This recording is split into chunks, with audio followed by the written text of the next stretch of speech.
Hi everyone, it's Brittany Katie with the Q Team in Rochester, New York. Today is part 3 of our 3-part series, helping you select and choose your core team throughout your real estate transaction. So we've already talked about selecting a real estate agent. We've already talked about selecting a loan officer if you're getting a mortgage. This week we're talking about a real estate attorney if you live in a state that requires attorneys. Yep, so in New York State, we have attorneys that handle the transactions, once an offer is accepted to get to closing. They're the ones that manage closing, title, all of that lovely stuff.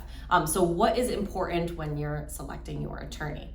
The biggest thing, which is a common theme throughout this series. It's been our first one for everyone. It is communication and responsiveness. It rings true for the entire transaction. The more responsive and easy to communicate with your team is, the easier the transaction is going to be. There are a lot of people involved in every transaction. There's mortgage people, there's sellers, buyers, realtors, listing agents, buyer's agents, mortgage officers, processors, underwriters.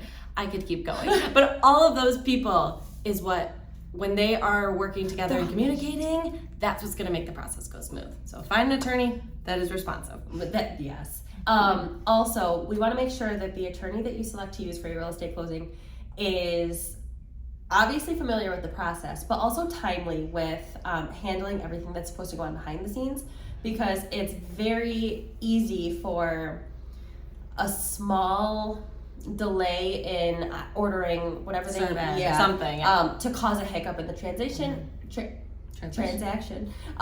and cause a delay with the closing. So making sure that the attorney is going to be timely with everything that they are required to do during the transaction is super important to ensure what we love, a seamless transaction, and to make sure that you're able to close on time. Yep. And related to that, having an attorney that focuses on real estate is very important. Yeah.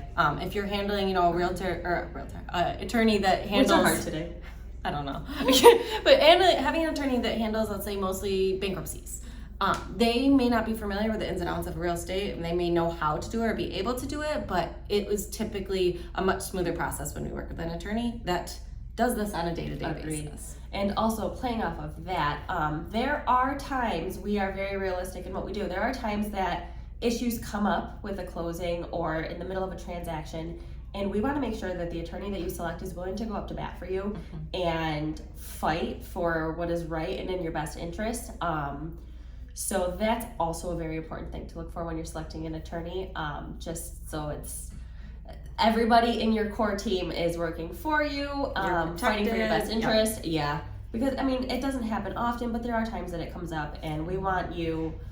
Obviously, we don't want you in that position, but if you find yourself in that position, we want you to be confident knowing that everyone's got your back. Backing you, your realtor is backing you, and your attorney is backing you. Yep. So making sure you have this core team, crucial.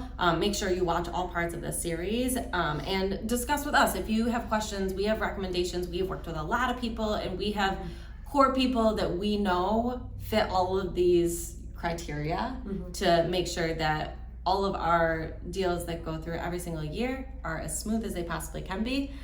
So reach out to us. We're here to help you make sure that core team is in tip-top shape, and we will be back next week with some more fun info.